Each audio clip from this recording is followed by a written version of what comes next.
most people name webinars and they don't put too much thought into it. I have actually been looking and studying a lot of YouTube content creators, whether they're business related or not, and looking at some of their formulas for titling their videos. Because on YouTube, if anyone is anything, they put so much time and energy into two things: the title and the thumbnail. And many of them, if you study YouTube, they do that before they ever start outlining the video. It is the title and the thumbnail. It is the packaging first. And so I've taken a similar approach with my clients' webinars. And so we start with, what is the engaging title? Even before that, you got to pick a topic that is going to be relevant. Put more time into your title, like a YouTube title writer.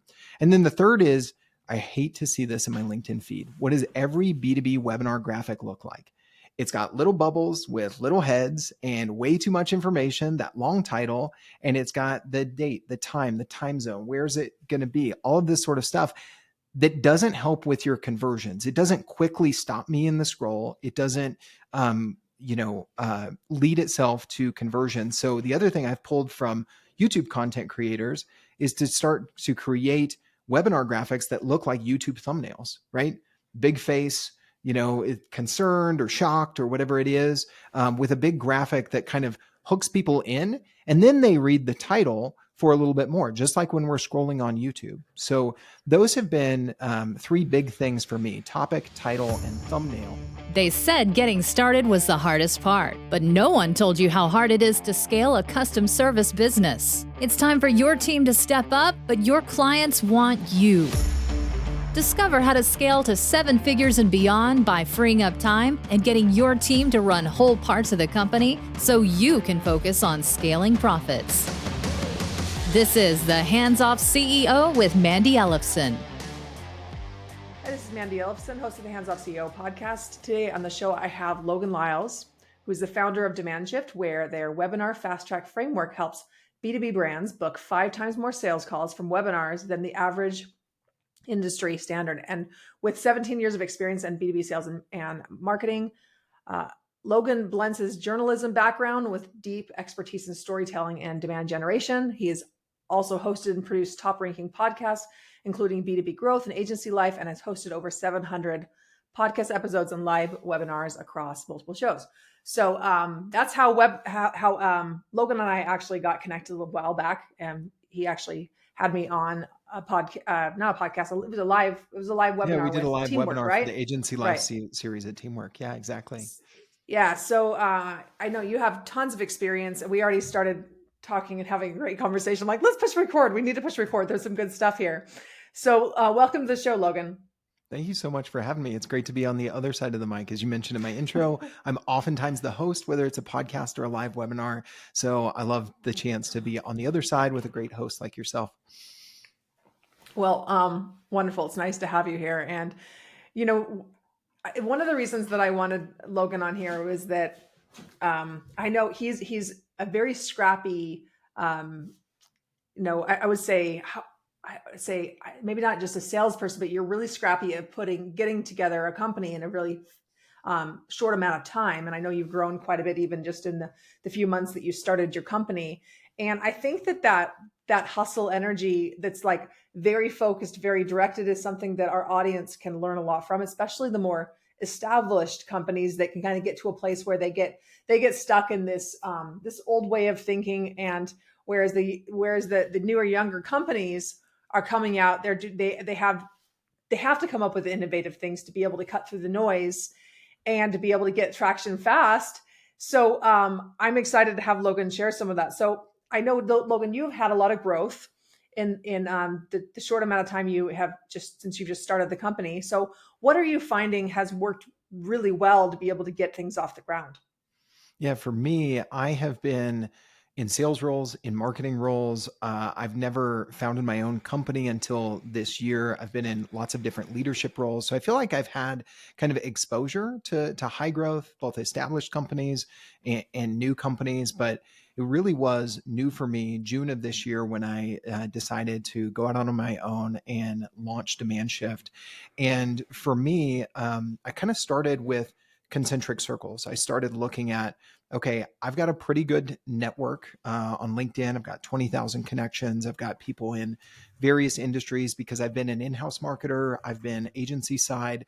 So I had a variety of connections. So first thing for me was to go to my first circle of connections, and even, not necessarily on LinkedIn, but just texting them, hey, here's what I'm doing. Here's what I'm planning on.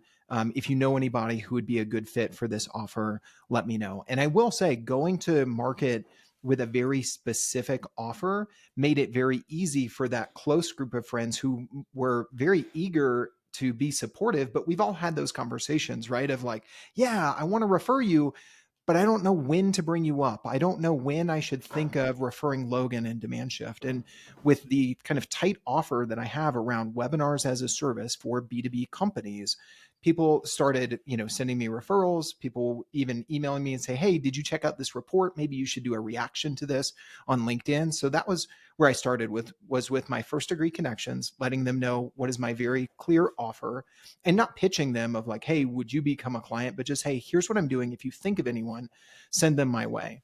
The second step was to go a little bit further out from that. So I made sure to make it very clear in launching starting a new position post on LinkedIn, because I know that those always get a lot of engagement, a lot of reach. LinkedIn loves when people get new jobs. So I used that as my primary new company announcement, was that starting a new position post. And that actually generated a client within the first 7 days. I was pleasantly surprised with that. Then from there, I've kind of expanded out to those further concentric circles, really focusing on the network that I've built up on LinkedIn. And we can dig into some specifics of that, both tapping people for referrals, but also engaging them in some original research I decided to launch in a very scrappy way, to use your word from earlier, that is helping me build up content for my new brand, but it has also already led to dozens of sales conversations and a few new clients by being very strategic about that LinkedIn outreach to kind of that second and third level within my connections on LinkedIn. Mm, I love that. And you were starting to talk about what you were doing in that research, and I remember thinking, that's what we did Okay. 13 years ago. Just where what I did, it was just me to start Really? what's now called Hands Off CEO. That's what I did. I got my first client that way in, I don't know if it was 7 days, but it was within like a couple weeks, 2 or 3 Mm-hmm. weeks. And it's a very effective way. And I created a whole process like this for our clients too, to be able to pilot their offer. And at one point it just got kind of complex, and we just dropped it. And this is actually something we've been considering bringing back. So one of the things I'd like to hear is, how do you be able to do that research in a way that doesn't just feel like it's very contrived? Mm-hmm. Yeah, for me, so I worked with ChatGPT a little bit. I've got a great prompt that I've found for doing not entirely, deep market research, because that's what this research is aimed to do, but it can help you surface a lot of the questions that your target market is asking around whatever problem that you solve. So actually, I've saved that as a market research prompt for anybody listening to this. Just connect with me on LinkedIn. Let me know you heard about it on the podcast, and I can send you that prompt. But I use that prompt to come up with what are 12 questions people are asking around B2B webinars and lead gen. And so I found some of the common questions. How do we get people to sign up? What channels are working? How do I get them to turn into actual leads? And I paired that with some of the problems that I had experienced, which is the reason I built the offer in the first place, because I had seen some failures, quite frankly, with running webinar campaigns that didn't lead to results. So I used some market research, partnering with ChatGPT, looked at my own experience and what things would I want to know, what things could I create a research report on that are actually questions that people are asking. Like, one of the questions I have baked into the report now is, what's your conversion rate from webinar sign up to booked sales call? And the number one answer is, I have no clue. Right. Lots of people are saying 1 to 3%, maybe 3 to 5%, not much more than that. But the number one answer was no, I have no clue. And I framed the question that way and included that option because of my knowledge in the space. So it's doing your research, but it's also drawing from your own experiences. And then once I develop the questions, I use Typeform to try and create something very simply. It's about 30 questions that would be comprehensive, but still, when people land on it, you can check it out now at webinarsurvey.com. It says it should only take you about 4 minutes to complete this survey. So I tried to make it a light ask, but also something valuable. And one of the things that I did to try and make it not seem too contrived, in addition to making them actually questions that people want the answers to, is making it valuable for people when I reached out to them via LinkedIn DMs and said, hey, do you want to complete the survey? So I basically had kind of two carrots for them that I dangled. One, by completing the 4-minute survey, you'll get early access to the benchmark data from the report. So it was kind of the access as one of the carrots. And then the second was, hey, and if you want to, we could quote you in the report, because I have some open text field questions built in as well, for, kind of rounding it out with quantitative and qualitative data. And so there was a little bit of, I don't know if you could say ego stroke, or, a potential to shine the spotlight on them. That was kind of the second carrot. So that to me was targeting the right people, making it a light ask that's not a pitch. It's something that's actually of value, and dangling the right carrots in the messaging that I use in my outreach to them. Got it. So how many people did you get to participate in that survey then? We're between 220 and 250 right now, over the last 6 to 8 weeks. Okay, got it. So then the survey, what is the end? What happens after the survey then? Yeah. So this has actually been, and this is part of what I do with clients with their webinars. So often we get people to sign up for something, whether that's take a survey, sign up for a webinar, download some sort of lead magnet, and they hit a dead end. It's, hey, go check your inbox. It's over there. Or, we just sent you the calendar invite for the webinar. Or what I could have just done is said, hey, as soon as the report is done, it's going to hit your inbox. And now I did that. But what I also did was, after they answered these 30 questions about, are you using webinars? Have they been effective for you? What's your conversion rate? What channels are effective? All of these things. I just simply put in a question that said, hey, would you like to book a call with a team that specializes in running high converting webinar campaigns for B2B brands like yours? And that question at the end of the survey yielded dozens of sales conversations, some just kind of free consulting calls, which I'm willing to do and offer that value up front. And some people who we had been connected with, I'd been connected with for a long time. They maybe saw my launch post. They didn't say anything then, but they answered yes, and they end up doing a project or becoming a client based on that question that I put at the end of the survey. So that was one path for folks. If they're like, hey, answering all these questions made me think about where I'm struggling and where I need help. And it wasn't too salesy. It was just a, hey, yes or no question. And if you hit yes, you got routed to my calendar booking page where they could quickly book a call with me. And if it was no, it was, hey, check your inbox. Over the next few weeks, as soon as the report's done, you're going to be an early access member as well. And so right now we've got people that have also joined the wait list to get the report. But I think that piece there of tying this into content creation and value addition, but also as a bit of discovery and leading to some actual lead generation, has been one of the things that's been most effective for me. And I think a lot of folks, large companies or small, they're allowing a lot of their prospects to hit dead ends, whether it's with research or other sorts of content marketing that they're doing. Yeah, I see that. And it seems to me too that on the thank you page, probably could put a sign up for a webinar. Mm-hmm. Yeah, exactly. Yeah. And that's one of the things that I have, I've heard, like, that you have your thank you page is the only page that has 100%, that you have 100% conversion on it, meaning that every single person who goes through your funnel to the thank you page will see it. So it's one of the most valuable pieces of real estate within everything on your website. That's a great way to put it. I don't think I've described it as succinctly as that. I might steal some of that language, Mandi, because it's so true. And it's usually an afterthought. It's, oh, we have to type in a thank you message. Like, let's just put that there. Right. But we're missing the fact that we have real intent and interest and attention of people that fit our buyer persona, that are there on that page, what else should and could we do to do something with that attention? So one of the things I want to point out about what you're doing is that this is something that could be put together in a matter of, a couple hours tops. Mm-hmm. That you could put this together into a Google form.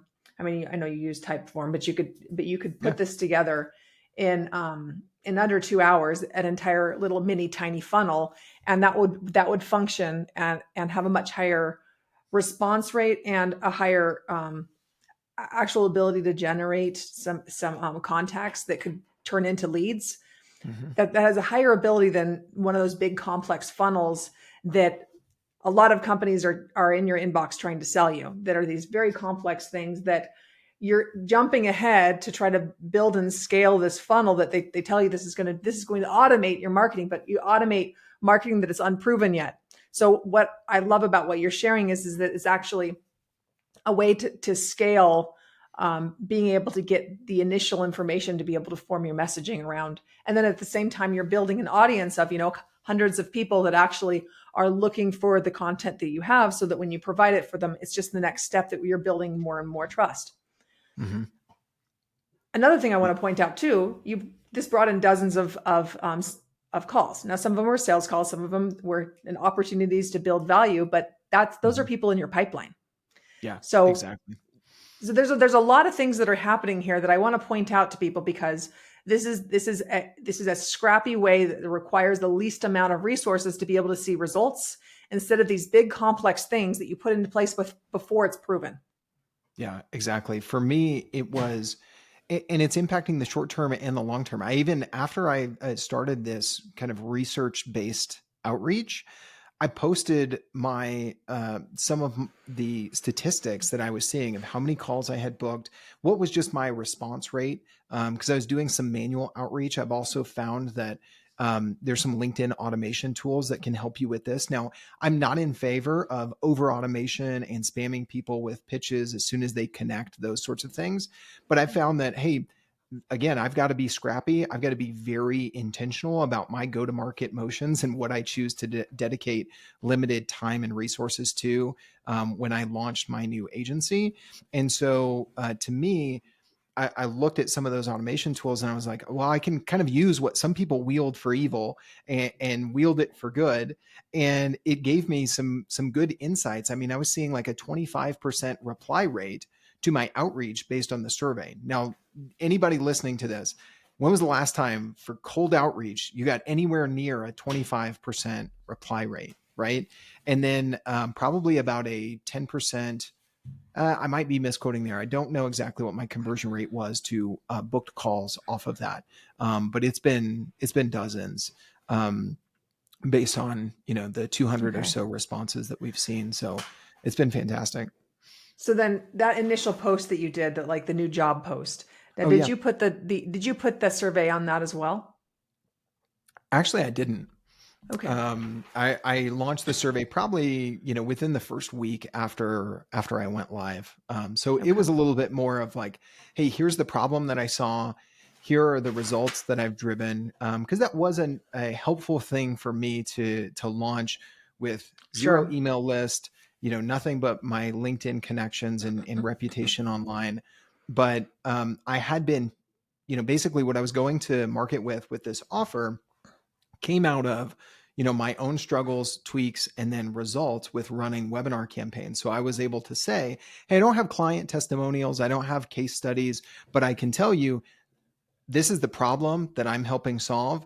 These are the results that I drove for myself and my teams as I started to develop this framework. If you know of anyone who, this could help, tag them in the post below. And I had a little bit of that. I also had just some, support, as you do with starting a new job or launching something new. But I'll tell you, from that post, I had someone refer their marketing leader to me and say, hey, we're thinking about our webinar campaigns. They're not really driving much results. You should talk to Logan. And then I got on that call and I was like, wait, who referred you? Because I wasn't connected to this new person, but I was connected to their CEO. But their CEO I had never exchanged DMs with. I didn't recognize his name, like someone I see in the comments section or in my feed or in my comments section on LinkedIn. but he was one of those people who'd been connected with me for a long time, had followed my content and seen value. And then my post spurred a conversation he wanted his team to have with me. And so that was the other learning, is whether you have 1,000, 2,000, or 50,000 connections and followers on LinkedIn, there are a lot of folks who you might not realize who are following you, who are paying attention. They're, some people say the lurkers on LinkedIn. That sounds a little creepy, but I don't know of a better way to say it. Like kind of the silent scrollers, maybe, of folks that are paying attention, but you don't really know who they are yet. And so for me, looking at, hey, the years I spent building up my personal brand on LinkedIn was able to pay some dividends and help me launch quickly from a cold start. Right. Well, I've seen posts that have zero engagement on it, no likes, nothing, and brought in, client, the nearly 6-figure client. Right. Right. And, yes. and they're not going to be the person even on your webinar that,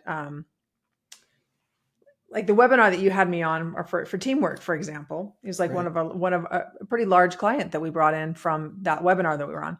And, this wasn't the guy that was sitting there. He wasn't sitting there in the comments, like chatting up and everything. He was just quietly sitting there and saying, yes, this is exactly what I'm looking for. And, we actually helped him be able to put together an offer that, $1 million per year offer, that's the value of $5 million offer for his clients. So it's really powerful when you can be able to present in such a way where the quiet lurkers will actually just show up and reach out. Mm-hmm. Yeah, exactly. I love that story. All right. So we're looking at this. You've shared a few things that you can be doing to reach out. And let's talk about webinars a little bit more. So I think one of the biggest challenges with webinars is like, how do you actually get people to show up? What are some realistic expectations with what the numbers are too? And I have more questions too, but we'll start with that. Yeah, we can start there. How do you get people to show up? Won't take people through the whole framework, but there's 5 parts to our webinar fast track framework. And on the front end is, how do you actually drive effective promotion? Because most people's promotion of webinars, stops with really 2 things. And it's the same old tired playbook. It's email your list, which if you don't have a large one, you're not going to expect much from that.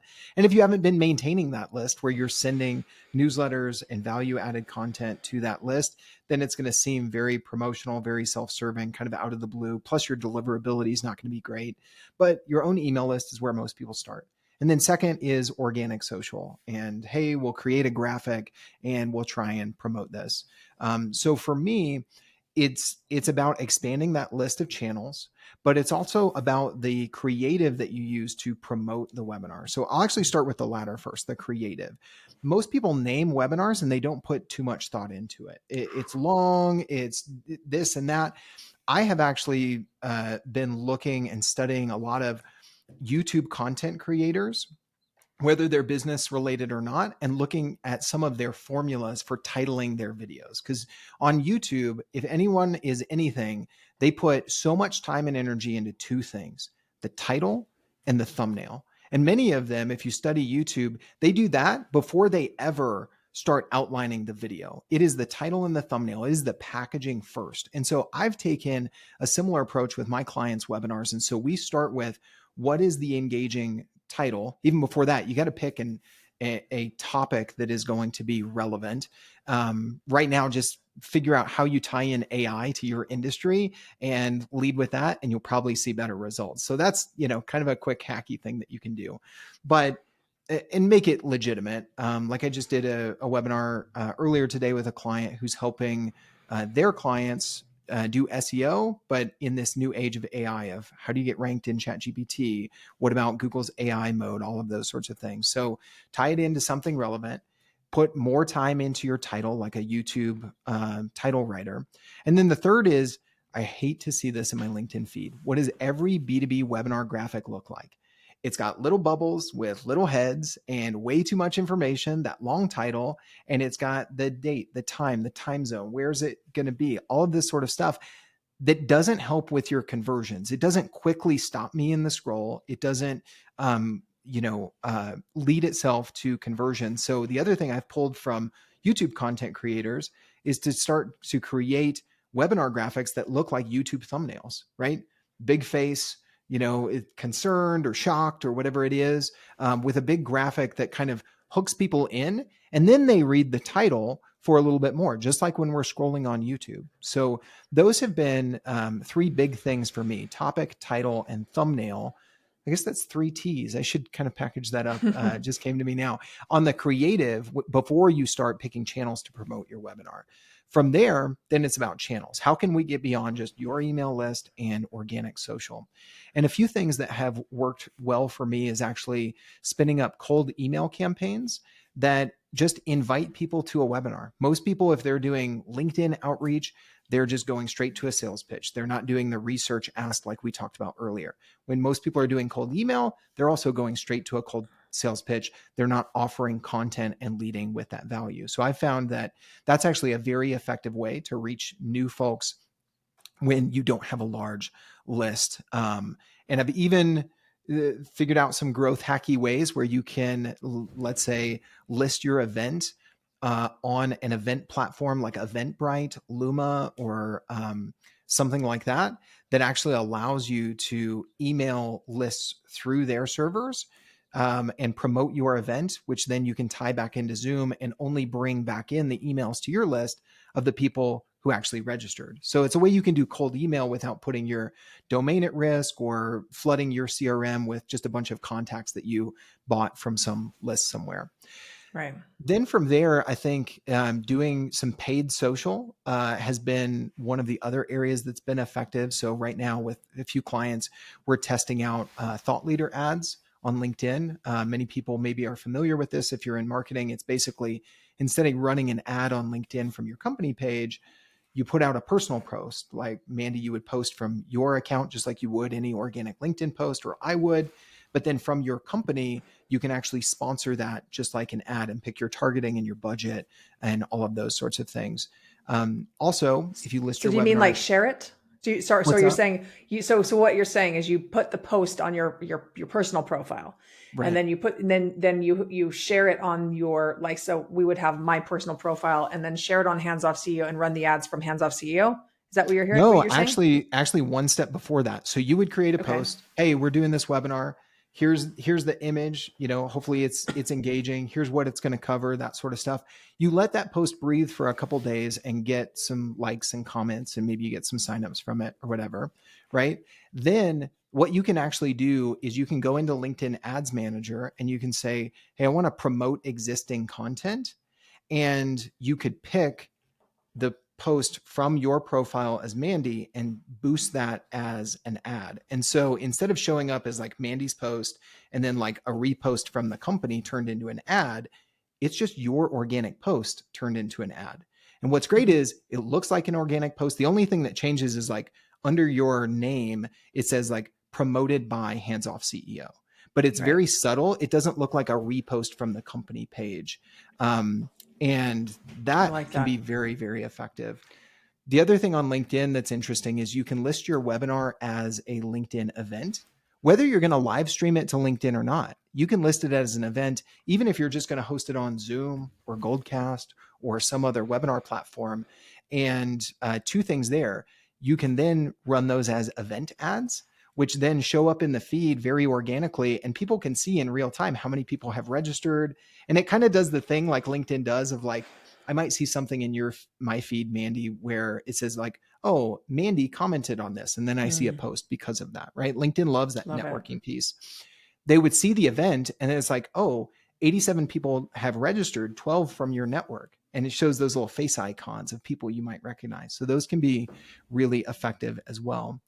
And then the third piece with LinkedIn is if you are a speaker on a LinkedIn event, again, it doesn't have to be a LinkedIn live stream. It can just be something that you list there and you put a link to your Zoom webinar. You can go and manage that event and you can click invite, and LinkedIn will let you send 1,000 invitations a week to your first degree connections. And it doesn't show up as like a spammy DM. It just shows up like a new connection request, but it would come from one of your existing connections. So Mandi, if you saw it, it would be like, hey, Logan's inviting you to the AI SEO playbook. this Thursday, August 21st, and you have an X and a check. And it's not game changing, but it's another route that you can get people into your webinar because they just see that if the topic is applicable, they click check, and now they're registered for the event on LinkedIn. Yeah, those are fantastic tips there. And it's all the more reason why it's important to be continuing to build your LinkedIn profile. And, all of these tactics, these are great, but they don't work unless you have those, like you said, those 3 T's, the title, topic, and did you say the thumbnail? Thumbnail. Mm-hmm. I think we probably could work on our thumbnail as you're saying that, because we actually put that much time and energy and attention to our YouTube channel for a thumbnail. And I know we have nice photos, but I think that's something we could test. But so we do a weekly webinar, and it's actually a really small executive briefing where we have limited number. And our topic is how to make your competition irrelevant, even in a down market. And it does really well, actually. So it's very popular, and we fill it every week. So it's really fun because like my style is I want to be able to have a smaller group so that I could see everybody's face, everybody's there, and we're interacting, and we can actually hear people's challenges, and then I can actually modify it to fit the people that are in the room so that it's actually a unique experience. And so that's our approach. Anyone listening that wants to go to that, how to make your competition irrelevant, especially in a down market, you go to handsoffceo.com/briefing, and you can sign up for that. So, but yeah, I am a very big believer in the training structure. Back in 2020, I committed to doing a webinar every single week. And I used a similar structure and filled it completely with people from LinkedIn, and everybody was locked in their house, and it seemed like a good place to be at, because like, how else are you going to interact with human beings other than the ones that you're related to, right? So it worked really well as far as like a way to be able to connect with new people. And I know we generated quite a bit of business from that. And some way we just got away from doing that as consistently. And that's something that we've brought back in the past quarter. And it's been going so well. And I'm thinking to myself, looking at some of our past resources, I'm like, what the heck did we stop doing this for? This it actually just makes sense. But we do have a lot of resources to be able to. We have a big list that we can continue to fill that with. So I'm really glad you're sharing with some of these other resources so that people can learn how to actually fill those with ideal clients as well. Yeah. So go ahead, Logan. Oh, I was just going to say, I had after my launch post, going kind of back to that from earlier in the conversation, I had a client who, now they're a client, but they weren't at the time. They had actually been on a lot of the Agency Life webinars, the series where we met that we've talked about a few times in the conversation. And he mentioned, hey, we don't have a large email list. Will this strategy still work? And I talked a little bit about, well, even if you don't get large attendance, when was the last time you were talking for a full hour and you captured that video talking about your expertise, answering questions that can feed your social content? So I was like, for one, it's a good exercise to get in and can lead to other things. But then I was like, but I think with this framework, we can actually drive some results and get registrants. And it was that client who we were hosting the webinar for earlier today. We had over 200 signups. We booked a dozen sales calls off of that. Wow. And this was just his second webinar. And we haven't even gone very heavy with like a lot of LinkedIn ad spend. We've been doing a lot of the things that we mentioned here. I will say the one other thing that we did was we found industry newsletters where we could buy ads or do content collaborations to promote the webinar. Because a lot of people who are, doing ad buys on newsletters, again, they're just pointing directly to their product or service instead of using those ad dollars to promote content to get people into your funnel before you start to make that next ask that is more sales related. And so that to me was just kind of a great story of these tactics that we're talking about paying off in pretty short order. Because when he asked me, I was like, I think so, but that's my hunch. But it's proved out over the last couple of months. It's been fun to watch. Yeah. Well, and I like what you actually mentioned about the importance of this webinar format that you're talking about. This is about This is about building a relationship. This is about being able to educate them on their problem and helping them see a better way. It's not about you pitching your service and your product. In fact, in my perspective, I might hint on it, like what we do, but like Mm-hmm.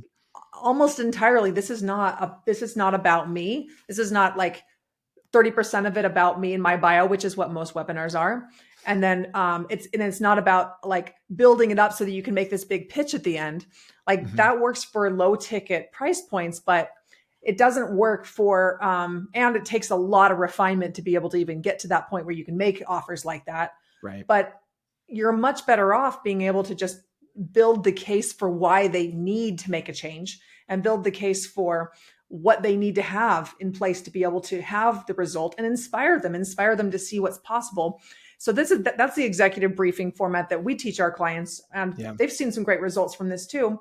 And but it's not about the pitch at all, and I think people Mm-hmm. completely miss it when Yeah. they start making it about me and about my service. I completely agree. And I'll give people three things to help with that. One, if you create kind of this fork in the road that we were talking about earlier that I've done with the survey, but you also do this with your webinars. When people sign up for your webinar, don't send them to a dead end thank you page. Ask a few more questions and ask, hey, would you like to book a call with a team that specializes in solving this problem? If they say yes, then guess what? You're booking those calls before you ever show up to the webinar. So it almost relieves some of your pressure of like, I got to squeeze in that pitch awkwardly during the webinar. You can just educate the people who are showing up there, because we know the stats show in B2B, 95% of your target market is not in market for what you do right now. Only 5% is. So try and capture more of that 5% during the sign up process. And then treat the others as the folks that they are. They're looking learners. They're trying to figure out, do you really understand my problem? The second thing I would say is when you do introduce yourself, don't try and make 30% about yourself, but cover these two things. You want to present yourself as a guide, not the hero of the story, to borrow from a marketing framework I love from Donald Miller called Story Brand. And if you're the guide, there are two things you want to communicate: empathy and authority. So when you do that intro of I'm Logan Lyles with Demand Shift, or I'm Mandi Ellefson with Hands Off CEO on your webinar, refine a 1 to 2 minute talk track that communicates that empathy. I've felt this problem. I've struggled with this before. I talk about, in my context, hey, here's where I ran webinars for a long time and saw zero pipeline. And then number two is authority. So how can you pair that with authority? So for instance, I was running a webinar with a client, Daniel Borba at Spark Portal, and they do video as a service as an agency, as an alternative to the typical way for companies to do video. And as we were talking, he was like, I asked him, Daniel, how many clients have you guys served? How many videos have you produced? And he was like, oh, I think probably over 10,000. I was like, that number, that needs to be in your intro, right? Like, hey, I'm Daniel. I understand how hard it is to scale video. That's why I started Spark Portal. At this point, we've produced over 10,000 videos for our clients, seeing great results with this framework. That's actually what we're going to teach you today so you can do it yourself. And then we move into just teaching, right? But if you have that short empathy and authority statement at the beginning, then people are going to connect you in their minds as that guide who could help them if they don't want to take your content and do it themselves. And those people, maybe they are going to be super quiet, as we were talking about earlier, but the DIYers versus the people who want to just hire the experts, they're going to split themselves off and self-select anyway. Just make yourself the obvious choice, kind of like you talk about, make the competition irrelevant, right? Right. Well, I love it. These are really great tips that you've been sharing, Logan. And I'd love to hear, if people are listening and they'd like to reach out to you, how can they get in touch with you? Yeah, I would say LinkedIn is the easiest way. So just look me up there, Logan Lyles, Lyles. If webinars are something that are on the horizon, or maybe there's something you're struggling with, go to webinarsurvey.com, and you can fill out the 4-minute survey. You're not going to get any hard pitch, but you'll be able to benchmark your data. You'll get access to the report once that's live. And then the third way is, if you think, we could help with your webinar and lead gen strategy, go to demandshift.co. So those are 3 ways folks can engage depending on where you're at today. Thanks so much. That's really fantastic resources you've been sharing, Logan, and we appreciate having you on the show. Thank you so much, Mandi. This has been fun to be on the other side of the mic with you. I appreciate it. Thanks for listening to this episode of the Hands Off CEO with Mandi Ellefson. If you want to work less and make more, make sure you subscribe and get a new episode every week, and help spread the word by leaving a review.